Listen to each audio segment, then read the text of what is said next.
कुंभ राशि वालों, अब चित और पट दोनों आपकी होंगी। हर तरफ से आपको लाभ ही लाभ प्राप्त होगा। बड़े से बड़ा सुख आपको प्राप्त हो जाएगा और बड़े से बड़ी तकलीफ आपसे दूर हो जाएगी। जिंदगी में ऐसा महापरिवर्तन आएगा कि देखकर दांतों तले उंगली दबा लोगे। बस महीने में एक बार कर लेना यह एक काम, और फिर आप देखना कि कैसे आपके सितारे, ग्रह, नक्षत्र आपके लिए कार्य करने लगते हैं। जो नकारात्मक ग्रह हैं, बुरे ग्रह हैं, उनका प्रभाव आपके ऊपर से समाप्त हो जाएगा और जो लाभ देने वाले ग्रह हैं वे आपको भरपूर लाभ देना शुरू कर देंगे। कुल मिलाकर कहा जाए तो आपके सौभाग्य का उदय हो जाएगा।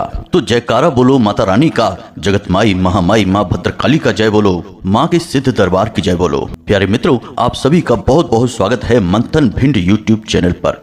एक ऐसा कार्य है जिसे लोगों ने अब तक छुपा कर रखा है। जो इसके बारे में जानते हैं वो कभी किसी को नहीं बताते हैं, और इस कार्य को करने से दिन दूनी रात चौगुनी तरक्की हासिल करते हैं।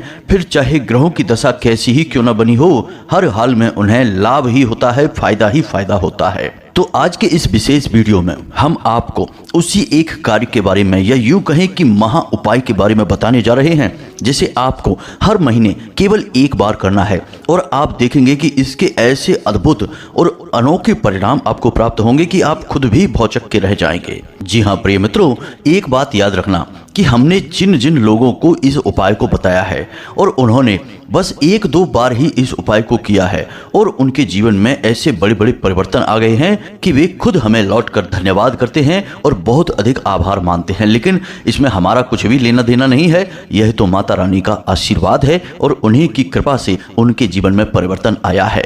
तो अब समय आ गया है कि आपके भी दुखों का अंत होना चाहिए, आपके जीवन में भी सुख और समृद्धि आनी चाहिए। प्यारे मित्रों, हम जानते हैं कि आप लंबे समय से तकलीफों से, एक के बाद एक आ रही परेशानियों से परेशान चल रहे हैं। आपने मेहनत बहुत की है लेकिन उसके परिणाम आपको अब तक प्राप्त नहीं हो पाए हैं। अगर ये कहा जाए कि आपके जीवन की हर एक मेहनत, हर एक काम बिल्कुल बेकार चला गया, निरर्थक रहा, उसका कोई नतीजा नहीं निकला, तो कोई बड़ी बात नहीं होगी। तो प्रिय मित्रों, अब समय आ गया है जब आपको वह हासिल होगा जिस पर केवल और केवल आपका हक है। बस आपको करना यह है कि ठंडे दिमाग से इस वीडियो को पूरा देखना है। यदि आपने इस वीडियो को बीच में छोड़ दिया तो हम आपको लिख कर दे सकते हैं कि यह आपके जीवन की एक सबसे बड़ी भूल होगी, जिसकी आपको जीवन भर कीमत चुकानी होगी। क्योंकि प्रिय मित्रों, हम आपके लिए जो भी ज्ञान लेकर आते हैं वह कोई साधारण ज्ञान नहीं होता है। हम शास्त्रों की गहराई से विशेष अध्ययन और आपकी राशि के ग्रहों की चाल का विशेष आकलन करने के बाद आपके लिए कोई उपाय तय करते हैं, और यकीन मानिए कि ये उपाय केवल और केवल आपके लिए होते हैं। अगर आप इन उपायों को लगातार करते चले जाएंगे तो आप देखेंगे कि आपके हर एक काम का आपको कई गुना फल प्राप्त होना शुरू हो जाएगा।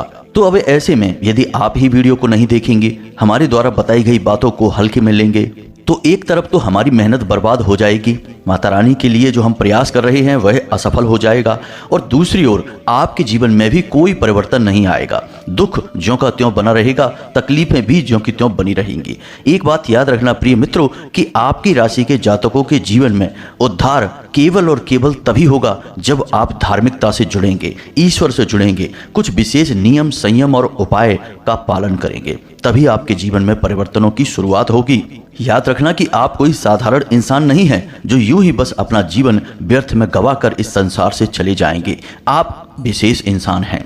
यदि भगवान आपके जीवन में लगातार कष्ट और परेशानियां दे रहे हैं तो इसके बदले वे आपको बहुत कुछ देना भी चाहते हैं, और कहीं न कहीं उनका छिपा हुआ इशारा यह है कि आप उनसे जुड़ जाएं, पूर्ण धार्मिक हो जाएं, आस्थावान बने, ईश्वर में आंख बंद करके भरोसा करें। और जैसे ही आप इन बातों को मानेंगे, आप देखेंगे कि आपका जीवन बेहद सरल हो गया है। स्वयं भगवान आपका हाथ पकड़ लेंगे और आपको हर एक मुसीबत और परेशानी से बाहर निकालेंगे। यह हमारा व्यक्तिगत अनुभव है प्रिय मित्रों।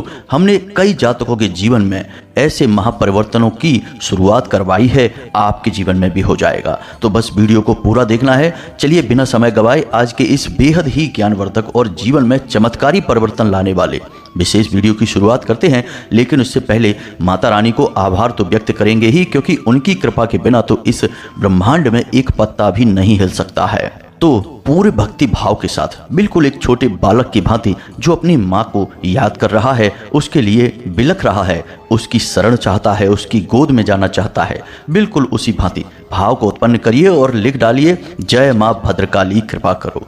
माता रानी जगत माई हैं, इस ब्रह्मांड की माई हैं और ऐसे अनंत कोट ब्रह्मांडों की माई हैं। उनके प्रेम की एक छोटी सी बूंद भी हमारे जीवन को और ऐसे जाने कितने जीवनों को बदल कर रख देगी। तो बस माता रानी के इस अनन्य प्रेम को प्राप्त करने के लिए आपको अपने मन में भाव तो प्रकट करने ही होंगे।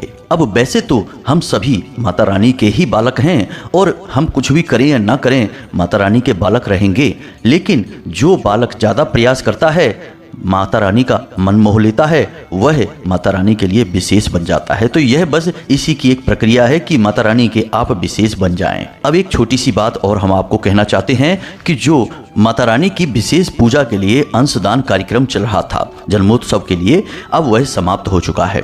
अब समय नज़दीक है पूजा पाठ का, तो अब हमें तैयारियां करनी है, इसलिए हमने अंशदान का कार्यक्रम पूर्ण रूप से रोक दिया है। किसी भी प्रकार का अंशदान अब स्वीकार नहीं किया जाएगा, इसलिए आप कोई अंशदान ना करें, बस हाथ जोड़कर माता रानी से प्रार्थना करें। यदि आप इस बार अंशदान नहीं कर पाए हैं तो कोई बात नहीं है, अब अगली बार कोई विशेष अवसर आएगा तो फिर से आपको मौका दिया जाएगा और आप अंशदान करके माता रानी की विशेष कृपा के पात्र बन जाएंगे। आप चिंता न करें, हम अनुष्ठान के दिन हर एक व्यक्ति के जीवन के भले के बारे में, उद्धार के बारे में माता रानी से निवेदन अवश्य करेंगे और आपको माता रानी की कृपा अवश्य प्राप्त हो जाएगी। अब आप एक छोटा सा कार्य और कर सकते हैं कि हमारे और माता रानी के दिव्य परिवार के सदस्य बन सकते हैं। यदि आप चैनल पर पहली बार आए हैं तो इसे सब्सक्राइब कर लें। ऐसा करके आप हमारे और माता रानी के दिव्य परिवार के सदस्य बन जाएंगे। फिर आपको हर एक पूजा पाठ का कुछ ना कुछ अंश, कुछ ना कुछ फल अवश्य प्राप्त होगा, क्योंकि परिवार के सदस्यों का तो हर एक कार्य में कुछ ना कुछ हिस्सा होता ही होता है। तो चलिए चैनल को जल्दी से सब्सक्राइब करिए, फिर आगे बढ़ते हैं। तो मित्रों, आपको बताते हैं कि वैसे पूरा महीना जो 30 दिन का होता है या 31 दिन का होता है, कितने भी दिन का हो, हर महीने में एक तारीख ऐसी होती है जो हर एक जातक के लिए, हर एक इंसान के लिए बहुत खास होती है। अब वह तारीख कौन सी है, आप ध्यान से समझिए। जिस दिन आपका जन्म हुआ था, जी हाँ मित्रों, जैसे कि आपका 21 तारीख को जन्म हुआ है, तो आपके लिए हर महीने की 21 तारीख बहुत ही खास है। जैसे कि आप अपनी कुंडली बनवाएंगे, किसी भी प्रकार का ज्योतिष ज्ञान हासिल करना चाहेंगे, तो आप अपनी इस 21 तारीख को अवश्य बताएंगे। ज्योतिष शास्त्र की नज़र में आपकी पहचान, आपका अस्तित्व यही आपकी जन्म की तारीख से ही तय होता है। यहीं से आपका नाम, आपका जीवन, आपका विवाह, आपका कैरियर, आपकी नौकरी, काम धंधा, व्यापार, सब कुछ ज्योतिष शास्त्र में तय किया जाता है, या यूं कहें कि पता लगाया जाता है। यानी कि जिस दिन आपका जन्म हुआ वह तारीख आपके लिए बहुत विशेष है और वह दिन भी आपके लिए बहुत विशेष है।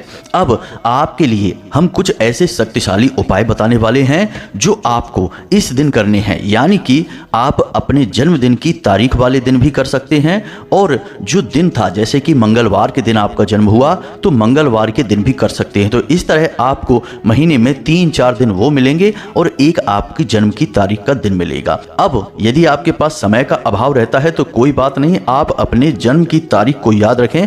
इस दिन इस उपाय को करेंगे तो आपको बड़े ही चमत्कारी परिवर्तन प्राप्त होंगे, और महीने में केवल एक बार आपको यह कार्य करना है। तो अब ध्यान से सुने कि यह उपाय कौन सा है और इसके काम करने का तरीका क्या है, लेकिन सबसे महत्वपूर्ण कि इस उपाय के नियम, विधि विधान क्या है। क्योंकि कोई भी उपाय बिना किसी नियम के, बिना किसी विधि विधान के कर दिया जाए तो उस उपाय का कोई महत्व ही नहीं होता है। अब इस बात को साबित करने के लिए एक छोटी सी बात आप समझिए कि कहते हैं कि गंगा जी में स्नान करने वाला हर इंसान अपने पाप कर्मों से मुक्त हो जाता है और सीधे स्वर्ग जाता है। तो इसका मतलब यह हुआ कि गंगा जी में रहने वाले सारे जीव जंतु अपने पाप कर्मों से मुक्त हो जाएंगे और सभी के सभी स्वर्ग जाएंगे, उनके कर्मों के बंधन कट जाएंगे। या फिर गंगा जी के किनारे रहने वाले लोग जो कि जाने अनजाने गंगा जी में कभी स्नान कर लेते हैं, कभी कपड़े धो लेते हैं, कभी डुबकी लगा लेते हैं, वे सभी भी पाप मुक्त हो जाएंगे। जी नहीं दोस्तों, ऐसा नहीं होता है। ऐसे तो गीता जी और रामचरितमानस और श्रीमद् भागवत को भी कल्याणकारी और सर्व पापों का नाश करने वाली विद्या कहा जाता है, तो जहाँ पर ये किताबें छपती हैं वहाँ पर भी लोग इन्हें पढ़ लेते हैं, तो क्या उनके भी पापों का नाश हो जाएगा, उनके भी जीवन का उद्धार हो जाएगा? नहीं मित्रों, इसके लिए स्वयं श्रीमद् भागवत में ही एक श्लोक है जिसमें कि स्वयं भगवान श्री हरि विष्णु इस बात का जवाब देते हैं। और इसका जवाब मिलता है धुंधकारी प्रसंग में कि जब स्वयं गोकर्ण ने श्रीमद् भागवत का पाठ किया और धुंधकारी का ही उद्धार हुआ। उसे भगवान के पार्षद लेने के लिए आए, लेकिन अन्य जो लोग वहां पर कथा सुन रहे थे उनका कोई भी उद्धार नहीं हुआ। तो जब गोकर्ण ने भगवान से पूछा कि प्रभु यह कैसे हो गया, केवल धुंधकारी का ही उद्धार क्यों हुआ और सभी ने भी तो सुनी है कथा, उनका उद्धार क्यों नहीं हुआ? तो भगवान क्या कहते हैं जरा ध्यान से सुनिए। श्रवणस्य विभेदेन फलभेदोऽत्र संस्थिता, श्रवणस्य विभेदेन फलभेदोऽत्र संस्थिता, श्रवणं तु कृत्वं सर्वे न तथा मननम कृतम। इसका मतलब यह हुआ कि जो लोग कथा को सुनते हैं लेकिन उनका चित्त कथा में नहीं होता, उनका भाव नहीं होता है, उनका उद्धार भी नहीं होता है। इसी प्रकार जब आप गंगा स्नान करते हैं तो आपका चित्त गंगा स्नान में होना चाहिए, मंत्रवत, शास्त्रवत और भाव के साथ आप स्नान करेंगे, तभी आपके पापों का नाश होगा, आपका उद्धार होगा। प्रिय मित्रों, हमने अक्सर यह देखा है कि लोग अपनी छतों पर चिड़ियों के लिए दाना डाल देते हैं, पानी की व्यवस्था कर देते हैं, प्यासों को पानी पिलाते हैं, भोजन भी करा देते हैं, लेकिन इसके पीछे उनका भाव कुछ और होता है। उनके अंदर अभिमान होता है, उन्हें लगता है कि वे कुछ बहुत बड़ा कार्य कर रहे हैं, बहुत पुण्य का काम कर रहे हैं, अब ईश्वर उन्हें कुछ न कुछ लाभ अवश्य देंगे। और आप देखेंगे कि ऐसे लोगों के जीवन में कोई लाभ ही नहीं होता है, क्योंकि अभिमान आ गया। भगवान श्री कृष्ण स्वयं गीता के उपदेश में कहते हैं कि भगवान का सबसे बड़ा शत्रु इंसान के अंदर उत्पन्न होने वाला उसका अभिमान ही है। तो बस यही आपको समझना है। अब जो उपाय हम आपको बताने जा रहे हैं, जो आपको अपनी जन्म तारीख पर करना है, इस उपाय को करते समय आपको बिल्कुल भी अभिमान का भाव नहीं रखना है। और एक विशेष मंत्र है, या यूं कहें कि एक विशेष श्लोक है जिसका आपको लगातार मनन उच्चारण करते रहना है। इस उपाय को करते समय आप देखेंगे कि आपके जीवन में इस उपाय का बहुत अधिक फल प्राप्त होगा। जी हाँ मित्रों, तो अब ध्यान से सुनिए, सारी बातें विस्तार से हम आपको बताने जा रहे हैं। हर बात आपके लिए महत्वपूर्ण है। अगर आपने वीडियो को यहाँ से छोड़ दिया तो आप सारी बात समझ नहीं पाएंगे, अधूरा ज्ञान लेकर जाएंगे, और अधूरा ज्ञान तो ज्ञान ना होने से भी ज़्यादा खतरनाक है। तो अब ध्यान से सुनिए प्रिय मित्रों, आपके जन्म की जो तारीख है, यानी हर महीने यह तारीख आती है। अब इस तारीख पर आपको कुछ विशेष नियम और कुछ विशेष कार्य करने होंगे। सबसे पहला नियम आपका यह रहेगा कि आपको इस दिन जितना हो सके उतना सकारात्मक रहना है, आस्थावान रहना है। यानी कि हर दिन, यानी कि जब भी ये तारीख आए, मानकर चलिए 21 तारीख को आपका जन्मदिन है, तो जब भी 21 तारीख आए, सबसे पहले सुबह सुबह जब आप जागेंगे तो स्नान आदि करने के बाद सीधे मंदिर जाएंगे। जी हाँ मित्रों, याद रखना यह बहुत ही जरूरी है, आपके दिन की सबसे बेहतरीन शुरुआत है। तो आप यदि रोज मंदिर जाते हैं तो बहुत ही अच्छी बात है, लेकिन यदि आप नहीं जा पाते हैं तो कम से कम अपनी जन्म तारीख के दिन तो आप अवश्य ही सुबह सुबह स्नान आदि करने के बाद मंदिर अवश्य ही जाइए और वहां पर जाकर थोड़ा सा समय बिताइए। मंदिर जाने वाले कई प्रकार के लोग होते हैं, कुछ ऐसे जो कि मन में कुछ न कुछ लालच लेकर, कुछ न कुछ आकांक्षा लेकर जाते हैं, कुछ ऐसे होते हैं जो यूं ही टाइम पास के लिए चले जाते हैं, फिर वहां पर बैठकर आपस में गप्पे हाँकते हैं। कुछ ऐसे होते हैं जो ड्यूटी पूरी करने जाते हैं, यानी भागते भागते जाते हैं और भागते भागते आ जाते हैं।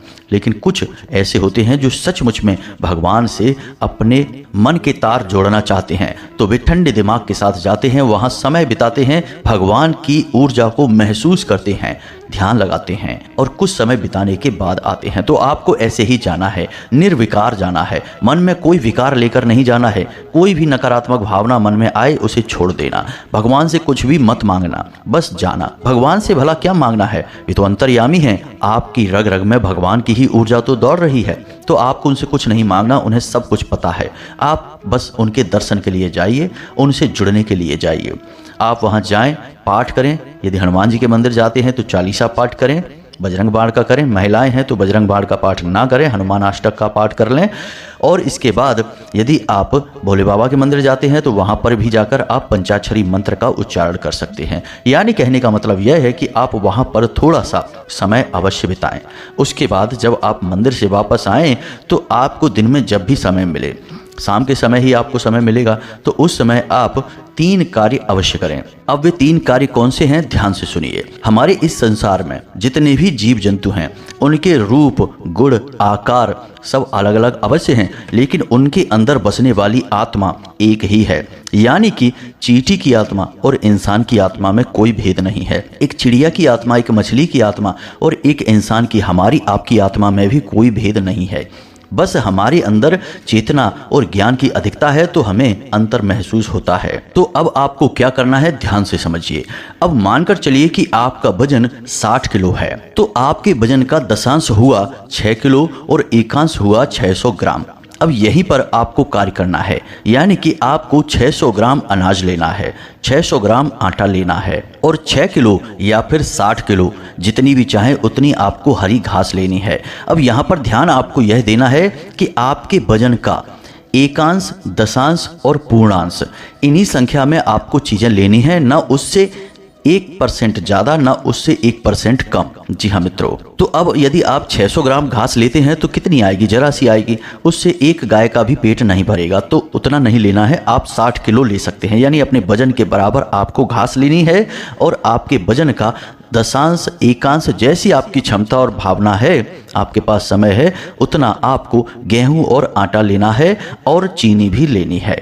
तो अब सारी मात्रा आप एक बार फिर से सुनिए। आपको अपने वजन के बराबर घास लेनी है, यानी 60 किलो वजन है तो 60 किलो घास लेनी है। उसके बाद आपको अपने वजन का एकांश आटा लेना है, एकांश ही गेहूं लेना है, यानी कि 600 ग्राम गेहूं हो गए, यानी कि 600 ग्राम आटा और गेहूं हो गया। अब उसमें थोड़ी सी आप 1 मुट्ठी या 2 मुट्ठी जैसी भी चाहें आटे में आपको शक्कर मिला लेनी है।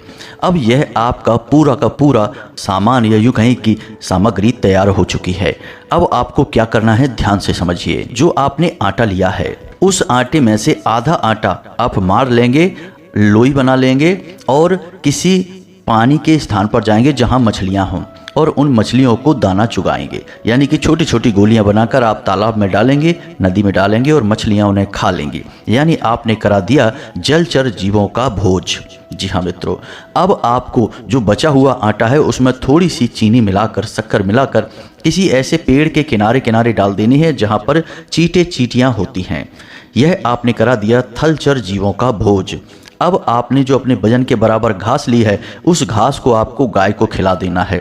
यह हो गया गौ माता का भोज। अब आपने जो गेहूं लिए हैं, अपने वजन के एकांश गेहूं लिए हैं, उन गेहूंओं को डाल देना है, या तो अपनी छत पर डाल दें या जहां पर पक्षी इकट्ठे होते हैं। यह हो गया नभचर जीवों का भोज, यानी पक्षियों का भोज। तो अब आप देखिए, आपने अपने जन्मदिन के दिन सैकड़ों हजारों जीवों को भोज करा दिया, जिसमें कि सभी जीव शामिल हैं। उड़ने वाले जीव, पानी में तैरने वाले जीव, जमीन पर रेंगने वाले जीव और स्वयं गौ माता भी शामिल हो गई हैं, जो कि बेहद ही पवित्र है। धार्मिक मान्यता के अनुसार देखा जाए तो गौ माता में सभी देवी देवताओं का वास होता है। यानी अब आपको कहां कहां से आशीर्वाद प्राप्त हो रहे हैं। जल में रहने वाले जीव आपको आशीर्वाद दे रहे हैं, हवा में उड़ने वाले जीव आशीर्वाद दे रहे हैं, जमीन पर रेंगने वाले जीवों का आशीर्वाद भी है, साथ साथ गौ माता और संपूर्ण देवी देवताओं का भी आपको आशीर्वाद प्राप्त हो रहा है। अब आप इस क्रिया को जब कर रहे हों तो कोशिश करें कि आप अकेले ही इस क्रिया को करें, किसी को शामिल ना करें, क्योंकि जब आप शामिल किसी को करेंगे तो वह आपसे चर्चा करेगा, बात करेगा, आपसे जानने की कोशिश करेगा कि यह आप क्यों कर रहे हैं और आपके उपाय का भेद खुलेगा। उपाय के भेद कभी नहीं खोले जाते हैं। दूसरा कि वह आपको मानसिक क्रिया नहीं करने देगा, जो कि हम आपको बताने जा रहे हैं। तो आप जब इस क्रिया को कर रहे हों, जैसे कि आप भोज करा रहे हैं, किसी भी जीव जंतु का जब आप भोज करा रहे हैं, उस समय आपको इस एक श्लोक का जाप करते रहना है। तो ध्यान से सुने इस श्लोक को। यह महामंत्र कहा जाता है और इस श्लोक में त्रिदेवों के साथ साथ नवग्रह का पूजन किया जाता है, उनकी स्तुति की जाती है। यानी कि सारे ग्रह शांत होते हैं और त्रिदेवों का पूर्ण आशीर्वाद भी आपको प्राप्त होता है। तो आपको यह श्लोक का जाप करते रहना है। ध्यान से सुने, श्लोक आपके मोबाइल की स्क्रीन पर भी दिखाई दे रहा है। ब्रह्मा मुरारी त्रिपुरांतकारी, भानु शशि भूमि सुतो बुधश्च गुरुश्च शुक्रः शनि राहु केतवः सर्वे ग्रहा शांति कराः भवन्तु। आप इसको लय के साथ गा सकते हैं। ब्रह्मा मुरारी त्रिपुरांतकारी भानु शशि भूमि सुतो बुधश्च गुरुश्च शुक्रः शनि राहु केतवा सर्वे ग्रहा शांति करा भवन्तु। अब इस श्लोक को आपको मन ही मन उच्चारण करते रहना है जब तक कि आपकी यह क्रिया चल रही है। प्रिय मित्रों, आप यकीन मानिए कि आप पहले दिन ही इस उपाय को जब करेंगे तो ऐसे अद्भुत चमत्कार होंगे आपके जीवन में कि दुख और तकलीफ तो ऐसे गायब हो जाएगा जैसे कि कभी था ही नहीं। अब इस श्लोक का जाप आप उपांशु करेंगे। उपांशु का मतलब यह है कि केवल बड़बड़ाएंगे, यानी ओंठ तो आपके चल रहे हैं लेकिन शब्द आपके बाहर नहीं आ रहे हैं, क्योंकि ऐसी पवित्र चीज़ें किसी और को नहीं सुनाई जाती हैं, उन्हें अपने अंदर मनन किया जाता है, उच्चारण नहीं किया जाता है। जैसा कि हमने कहा कि यह एक महामंत्र है और मंत्र का मतलब होता है जो मन के अंतर मन में चल रहा हो, यानी कि जो मन के अंदर है वह है मंत्र। तो आपको इसे मन के अंदर ही घुमाना है, इसका वचन करना है। उपांशु चिल्लाकर नहीं और ना ही मन के अंदर अंदर, यानी मुंह ऐसे चलाना है, ओंठ चलने चाहिए, आवाज बाहर नहीं आनी चाहिए। उम्मीद है आप समझ रहे हैं कि हम आपसे क्या कहना चाहते हैं। बस इस एक उपाय को आप करिए। आप जब इस उपाय को करेंगे तो आप दूसरे दिन से ही इसके परिणाम महसूस करेंगे। आपके पास हर एक दिव्य शक्ति का आशीर्वाद है, हर एक जीव को आपने भोज करा दिया है। और मित्रों, याद रखना कि हमें अपना भोजन, अपनी चीजें उसे देनी है जिसे सचमुच में इसकी आवश्यकता है। अब यदि आपने अपने जन्मदिन के दिन किसी ब्राह्मण को भोज करा दिया और पता चला कि वह ब्राह्मण तो लखपति करोड़पति है, उसकी तो 4 मंजिल की कोठी तनी है और आपने उसे अपने घर में बुलाकर भोजन करा दिया, तो क्या उसे इस भोजन की जरूरत थी? बिल्कुल नहीं थी। यह भोजन आपका व्यर्थ चला गया। तो हम आपको बताते हैं कि इस तरह के प्रपंचों में आप ना पड़ें। हमारा हिंदू धर्म बड़ा ही तर्क संगत और व्यवहारिक है। वह स्वयं ही ऐसे पाखंडी पंडितों को, ब्राह्मणों को भोजन कराने से मना करता है। वह कहता है कि आप जीव जंतुओं को भोजन कराइए, उन्हें सचमुच में इसकी आवश्यकता है और आपको वे लाख लाख आशीर्वाद देंगे जब आप उन्हें भोजन कराएंगे। और थोड़ी सी मात्रा में, कुछ ही पैसों में आपने सैकड़ों हजारों जीवों को भोजन करा दिया। यह भी तो आप देखिए। और हर एक जीव की आत्मा एक जैसी ही है, चाहे आप किसी इंसान को भोजन कराएं या फिर किसी जीव को, चींटी को भोजन कराएं, सबको भोजन कराने का एक जैसा ही फल प्राप्त होता है। तो प्यारे मित्रों, आप इस उपाय को करिए। अब यदि आपके मन में कोई प्रश्न उठता है तो हमने डिस्क्रिप्शन में अपना व्हाट्सएप नंबर दे रखा है। आप सीधे धाम से जुड़िए, अपने मन के सवालों को जान लीजिए।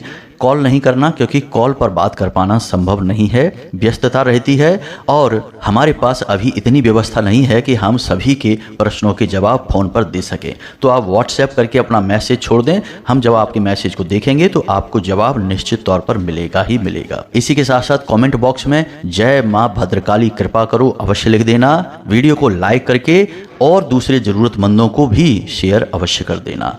इसी के साथ साथ आज के इस वीडियो को विराम देते हैं। हमेशा हंसते रहें, मुस्कुराते रहें, सकारात्मक रहें। याद रखें कि माता रानी की आपके ऊपर पूर्ण कृपा और आशीर्वाद है, क्योंकि आप अब हमारे और माता रानी के दिव्य परिवार के सदस्य बन चुके हैं। मिलते हैं अगले ज्ञानवर्धक वीडियो में, तब तक के लिए धन्यवाद। जय माता की, जय माँ भद्रकाली।